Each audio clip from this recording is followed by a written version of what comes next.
Olá pessoal, tudo bem? Mais um material aqui produzido pelo professor Samarques, canal Esclarecer. Como sempre, pedindo aí a colaboração, a contribuição de vocês, principalmente no que diz respeito a dar um toque lá, o sininho, para que vocês recebam as notificações de todo o material que nós, por acaso, produzirmos.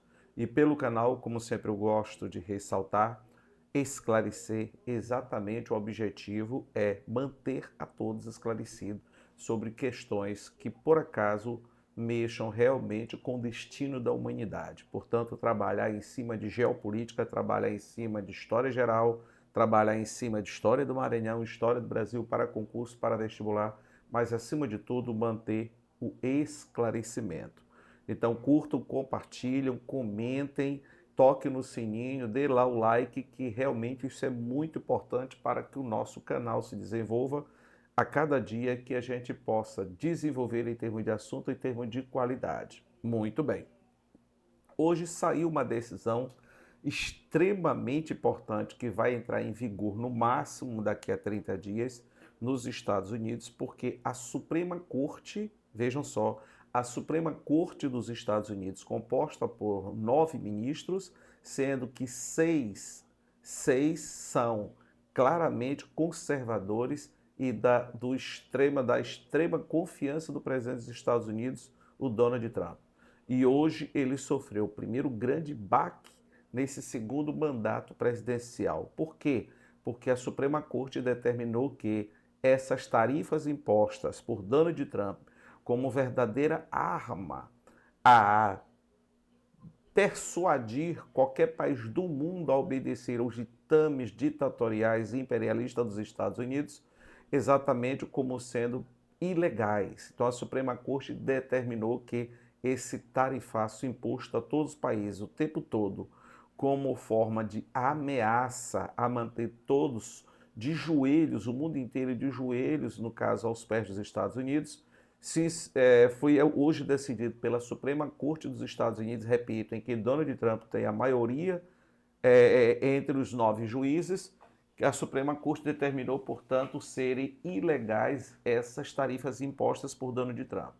Então, eles que lucrarem em torno de 170 bilhões de dólares, muito provavelmente irá ter uma verdadeira enxurrada de ações judiciais para que o dinheiro evidentemente arrecadado pelos Estados Unidos, que é essa grana toda de quase US$ 1 trilhão, quase US$ 1 trilhão, porque em torno de 170 bilhões de dólares, realmente, através de ações judiciais, esse dinheiro seja devolvido a todas as empresas que, por acaso, tanto nos Estados Unidos como no mundo afora, participo desse grande comércio de ter que vender e comprar dos Estados Unidos. E é hora sim da Suprema Corte também determinar, defender que essas guerras impostas pelos Estados Unidos, essas manobras militares, esses ataques, essa arrogância militar do presidente dos Estados Unidos seja declarada, portanto, essa postura também como ilegal. Afinal, as tarifas e as guerras têm que ser sim aprovadas pelo Congresso norte-americano, diga-se a Câmara dos Deputados e o Senado, em que Donald Trump tem a maioria dos parlamentares. Então, o parlamento norte-americano, que é quem tem que autorizar a guerra, o parlamento norte-americano, que é quem tem que autorizar tarifas, exatamente ele tem que tomar verdadeiramente as rédeas antes que Donald Trump leve o mundo a uma terceira grande guerra mundial. Portanto, não é uma vitória apenas para o povo norte-americano diante da inflação impostas contra a população dos Estados Unidos, diante do aumento da fome do povo norte-americano, diante do aumento da pobreza nos Estados Unidos, não é uma vitória tanto para o povo norte-americano em si, como também para o mundo inteiro, que por acaso todos os países que foram prejudicados por sobretarifas comerciais impostas por Donald Trump. Ele reagiu, disse que muito provavelmente não irá obedecer, e aí a gente tem que observar que será Donald Trump o segundo tenha uma conduta igual ao presidente Jair Bolsonaro, que disse que não obedeceria a ordens de Alexandre de Moraes no Brasil e deu no que deu. Portanto, é importante que realmente a Suprema Corte, que é como se fosse o Supremo Tribunal Federal dos Estados Unidos, faça valer a lei, faça valer a sua interpretação, devolvendo ao Congresso Nacional o poder que realmente o parlamento tem sobre a questão da federação norte-americana.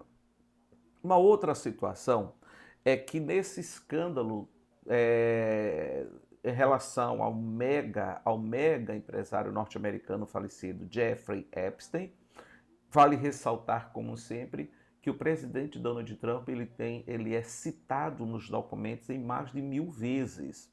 Inclusive a própria CNN e a própria BBC, a CNN norte-americana é BBC britânica, informaram que, declararam que existem documentos que comprovam Donald Trump obrigando uma menor de 13 anos, a praticar sexo oral com o atual presidente dos Estados Unidos. E outros abusos sexuais mais que são atribuídos a ele e que estão vindo lentamente à tona.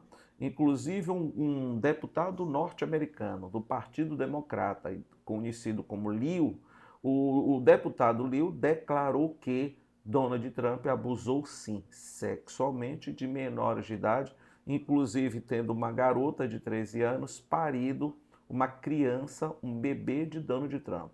E além do mais, além dos abusos por acaso sexuais perpetrados pelo presidente Donald Trump, como assim diz a mídia internacional, mas também as constantes ameaças de morte contra essas meninas menores de idade, inclusive meninas até mesmo de outros países, principalmente do leste europeu. Portanto, Donald Trump, por uma questão simples de tempo, ele irá sim responder diante do Poder Judiciário norte-americano por acaso a esses abusos que ele é suspeito de ter praticado. Vale ressaltar que meios de comunicação também, como a CNN, divulgaram que o apartamento de Jeffrey Epstein era 24 horas vigiado por sistema de inteligência do Mossad, que é o Serviço Secreto de Israel. Então está ficando cada dia mais claro que ele era realmente um homem a serviço de Israel, que procurou corromper autoridades mais poderosas no mundo para ter, no caso, em troca de muito dinheiro, em troca de favores sexuais dessas jovens, menores de idade ou não, mas também para ter segredos de Estado desses países. Inclusive o próprio príncipe Andrew, que foi preso e posteriormente solto depois de prestar esclarecimento, ele é acusado de ter fornecido, inclusive, movimentos a Jeffrey Epstein da própria família real, colocando em perigo, portanto, a segurança da sua própria família. Assim como a princesa herdeira no caso da Noruega, a Mette Merit, a diplomata Mona Juul e até Gerhard Lancer, que é executivo do Fórum Mundial de Economia em Davos, todos eles também da Noruega envolvidos, e a própria polícia da Noruega também teria pedido para a quebra da imunidade diplomática de Thorbjørn Jagland, que também faz parte do corpo diplomático da Noruega. Então existem, por exemplo, várias autoridades europeias, existem autoridades asiáticas, o presidente dos Estados Unidos, Bill Clinton também é o segundo mais citado, o próprio Michael Jackson é citado, enfim, os homens mais ricos, mais poderosos do mundo absolutamente envolvidos, no caso, com Jeffrey Epstein. E até mesmo mulheres brasileiras. O presidente, ex-presidente Bolsonaro é citado em alguns documentos, o presidente Lula é citado em alguns documentos também, como uma pessoa a ser barrada por Bannon, dos Estados Unidos, que é o grande arquiteto de mídia de Donald Trump, que foi um dos influenciadores da família Bolsonaro no Brasil, Tony Bannon, que chegou a ter várias conversas com Jeffrey Epstein para evitar a eleição do presidente Lula hoje, exatamente como forma de tentar manobrar para que o mesmo não chegasse ao Planalto Central. E aí a gente vê Donald Trump, depois de pegar essa primeira derrota diante da Suprema Corte, faltando agora essa questão de autorização de guerra, eis que muitas autoridades mundo afora não têm muitas dúvidas de que essas constantes guerras, inclusive provavelmente esse ataque que ele irá perpetrar contra o Irã, não é nada mais e nada menos para que o mundo desvie as atenções dele em relação aos escândalos sexuais do falecido Jeffrey Epstein, que realmente o colocou na berlinda da suspeição, inclusive do próprio Partido Republicano ao qual ele pertence. Muito bem. Donald Trump deslocando Gerald Ford, o maior porta-aviões do mundo, que deverá chegar de frente para o Irã, portanto, ao Oriente Médio, entre segunda e terça-feira, onde lá já tem um porta-aviões Abraham Lincoln. Ora, os dois porta-aviões, eles levam consigo cada um 3 grandes destroyers, navios extremamente rápidos com amplos lançadores de centenas de mísseis e foguetes, embarcações altamente modernas. Nós temos também, em média, cada porta-aviões desse, em média, carrega 90 aeronaves. Fora as aeronaves, que são mais de 50 caças que chegaram nas últimas 72 horas às bases regionais norte-americanas, que ao todo, em média, são 18 bases militares norte-americanas na região do Oriente Médio, como no Catar, como na Arábia Saudita, como no Egito, enfim, toda aquela região ali, ao todo, eles mantêm, além de eles manterem base, mas eles também possuem bases com militares por lá, portanto. Então, caças como, por exemplo, o F-35, que é hoje o avião mais moderno de combate do mundo. Cada porta-aviões, como eu já disse, leva em média 90 aeronaves, fora, como eu já também falei, pouco mais de 50 aeronaves chegaram às suas bases no Oriente Médio. Então, nós temos aviões, por exemplo, como o F-22 Raptor, que é o primeiro caça de quinta geração no mundo da Força Aérea dos Estados Unidos, e o F-35, como eu já falei, Lightning II, que é um caça multifunção supersônico e um caça furtivo. A força militar dos Estados Unidos hoje, utilizada na região do Oriente Médio, ela só se compara ao que os Estados Unidos deslocaram para a região do Oriente Médio em 2003. Em 2003, depois do final da Segunda Grande Guerra Mundial, foi a maior força militar deslocada pelos Estados Unidos. E a que se compara à força norte-americana 2003 é essa agora com o objetivo de atacar realmente o Irã. O Irã, por sua vez, pessoal, veja só, as pessoas acham que os Estados Unidos atacando o Irã vai ser um simples passeio. Não é bem assim, pessoal. Qual é o objetivo, afinal de contas? Quais são as exigências dos Estados Unidos, por exemplo, nas conversações de Oman e nas conversações em Genebra, nesses últimos dias, em que a diplomacia está tentando evitar uma guerra que, com certeza, será uma guerra regional, não só contra o Irã, mas a guerra será automaticamente uma guerra regional e que pode evoluir, sim, para ser uma guerra mundial. Quais são as exigências dos Estados Unidos? Primeiro, o Irã parar absolutamente com seu programa nuclear. O Irã hoje possui em torno de 450 quilos de urânio enriquecido. Com certeza, urânio com mais de 70% já de pureza. 85% de pureza, 82 a 85% de pureza do urânio 235 é urânio com a capacidade de produzir, sim, armas nucleares. Uma bomba atômica ela precisa de pelo menos 50 quilos de urânio. Então, se existe a possibilidade hoje do Irã ter, no mínimo, 450 quilos de urânio enriquecido, isso é suficiente para produzir entre 9 e 10 bombas atômicas. Certo? Então, o que os Estados Unidos querem? Que é acabar absolutamente com esse programa nuclear do Irã. O Irã jamais irá aceitar isso.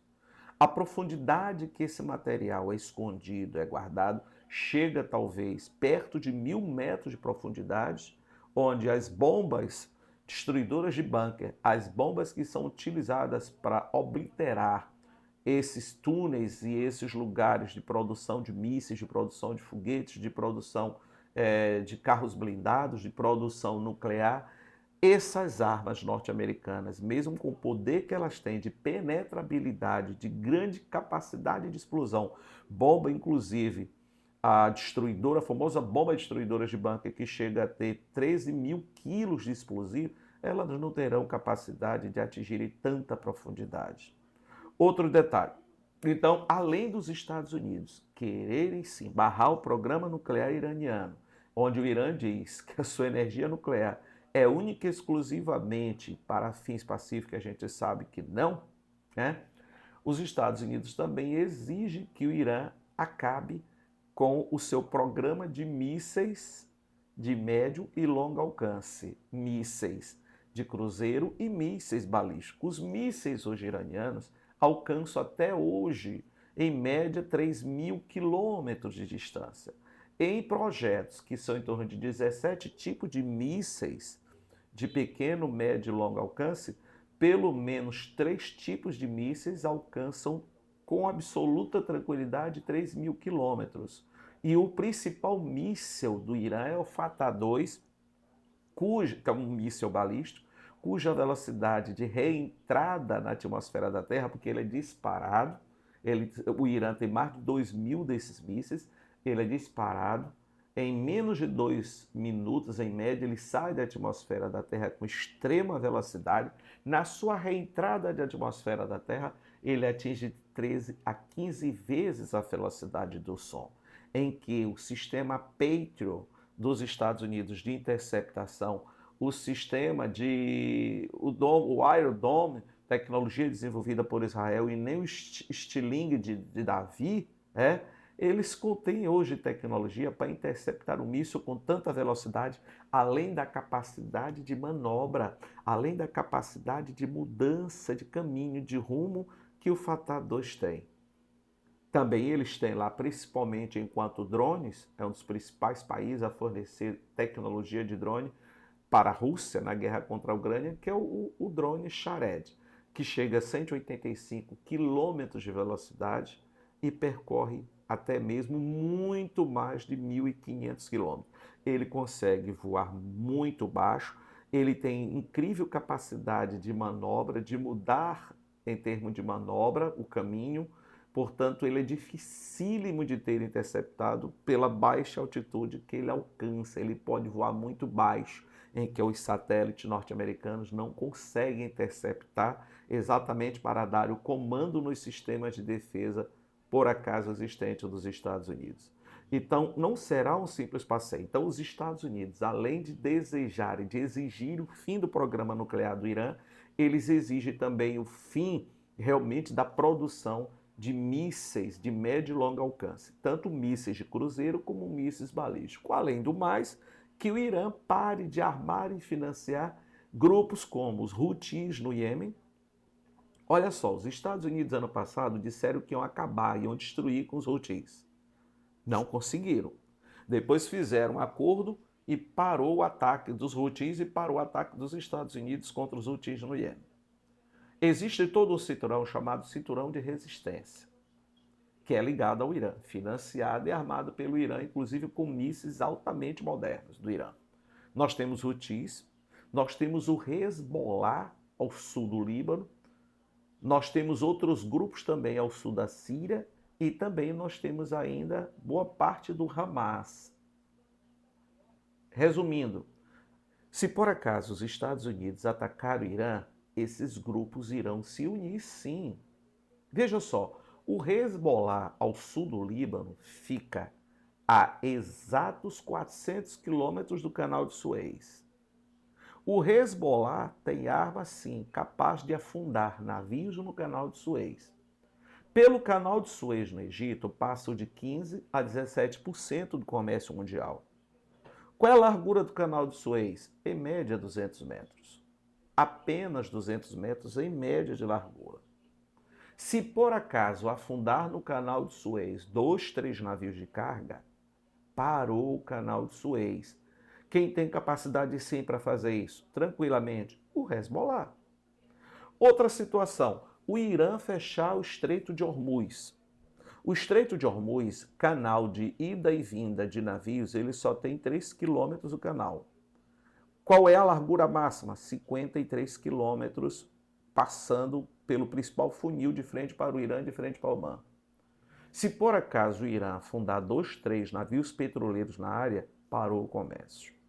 Se por acaso o Irã fechar o canal de Suez, como fechou parte agora, e ficaram centenas de navios aguardando para passarem pelo Estreito de Hormuz, canal de Suez não, pelo Estreito de Hormuz, o que acontece? Só tem uma maneira de reabrir o Estreito de Hormuz: desembarcar tropas no Irã.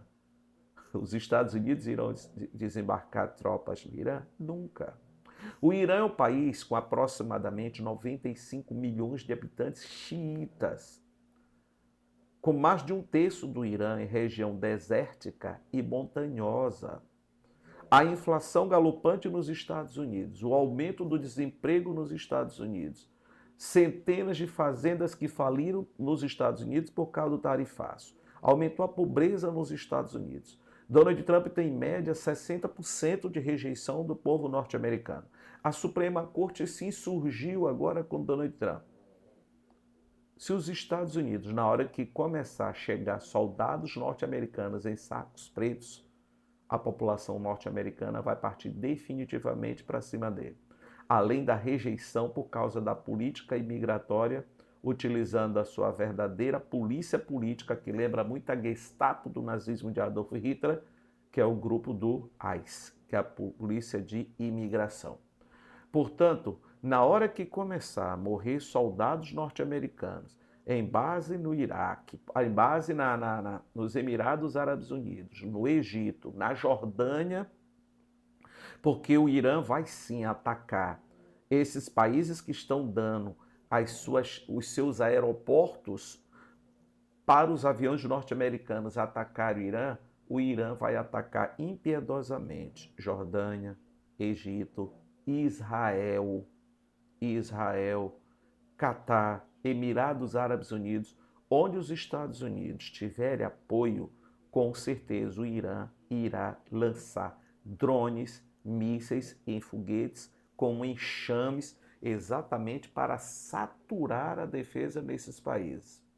Então, com absoluta certeza, além dos xiitas do Oriente Médio que irão apoiar o Ayatollah Ali Khamenei, com certeza existe uma chance muito grande dessa guerra escalar e se tornar uma guerra mundial. Um outro detalhe que tem que ser muito considerado.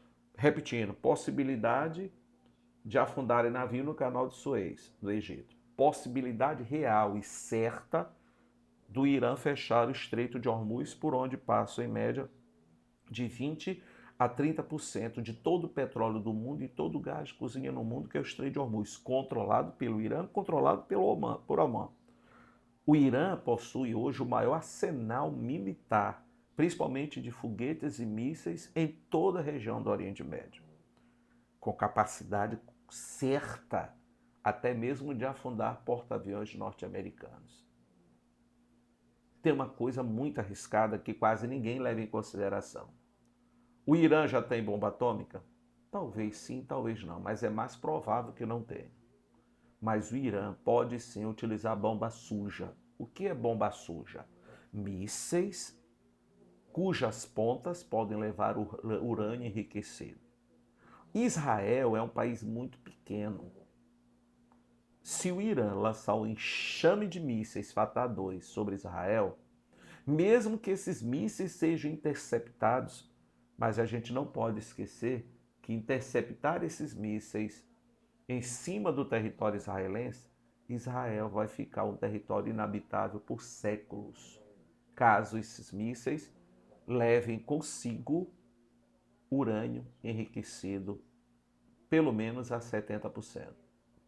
Por que radioatividade? Então, se houver uma possibilidade real de matar o Ayatollah Ali Khamenei e lançar uma derrota substantiva contra a Guarda Revolucionária do Irã, a chance deles usarem desses expedientes são reais. Portanto, amanhã pode começar um ataque dos Estados Unidos? Pode. Mas Donald Trump disse que no máximo entre 10 e 15 dias o Irã tem que dar uma resposta. O que ele muito provavelmente fará no primeiro momento algum ataque pontual. O que pode ser esse ataque pontual? Tentar assassinar o Ayatollah Ali Khamenei e tentar assassinar os principais comandantes militares. Todos eles estão muito bem protegidos, a centenas de metros de profundidades debaixo de montanhas, protegidos também por gigantescas camadas de concreto e placas de aço. Eles não irão conseguir. E a Guarda Revolucionária Iraniana, ela é uma guarda com extrema capacidade de reposição de comandantes, assim como a própria substituição do Ayatollah Ali Khamenei. Existem mais de 3 possíveis substitutos. Portanto, não vai ser um passeio no parque, como muita gente acha que os Estados Unidos terão. Então, é rezar para que os Estados Unidos verdadeiramente não cometam essa asneira de atacar o Irã, porque o Irã é um país imenso, praticamente impossível de ser dominado por terra, um solo extremamente acidentado, efeito de continentalidade, região desértica, com temperatura abaixo de 0 à noite, e muitas regiões ficam geladas realmente, e além do mais, uma guarda revolucionária iraniana com capacidade extrema de reação, além da tecnologia de mísseis, as lanchas extremamente velozes do Irã, os pequenos submarinos que são quase imperceptíveis e de altíssima velocidade, com lançamento de torpedos extremamente modernos. E se por acaso ele, o Irã, lançar uma bomba suja contra Israel e atacar e começar a matar soldados norte-americanos em bases norte-americanas no Oriente Médio, e se por acaso o Irã fundar pelo menos um porta-aviões norte-americano, a gente tem absoluta certeza de que os Estados Unidos ou Israel lançarão contra Teherã, capital do Irã, uma gigantesca metrópole, um ataque nuclear. Muito obrigado, boa noite a todos. Olha, Milei. Argentina em greve geral. Para os brasileiros da extrema-direita que defendem Milei, que é a mesma política lá do Flávio Bolsonaro do Brasil, que sonha em ser presidente, é a política do neoliberalismo, de privatização, de tornar o Estado mínimo, de respeitar direitos sociais, de não aplicabilidade de política pública, de tornar o Estado mínimo, de flexibilizar a relação trabalhista, de enfraquecer sindicato. Agora, voltaram para o não pagamento de horas extras, trabalhar até 12 horas ao dia, fragilizar os sindicatos e fragilizar o emprego. O país está em greve geral. Detalhe, Milei aumentou muito o desemprego na Argentina. O povo da Argentina está sofrendo muito. Então, isso é postura neoliberal, isto é postura que agrada somente aos milionários e aos interesses do capital estrangeiro. Além de que lá as férias, em média, com intervalos de 7 dias, portanto de uma semana, e a não obrigatoriedade de pagar com a moeda da Argentina. Que absurdo! Esse cara é criminoso. O governo da Argentina poderá indenizar os trabalhadores argentinos com moeda de qualquer país do mundo. Esse cara é um louco. E caso o empregado seja demitido, não entrar no cálculo mais 13º e férias, e sim apenas dias trabalhados. Muito obrigado, pessoal. Curtam, comentem, compartilhem, que os comentários sejam respeitosos e a gente faça um debate propositivo. Toque lá no sininho para você ser notificado e amanhã nós produziremos um outro material. Grande abraço em todos.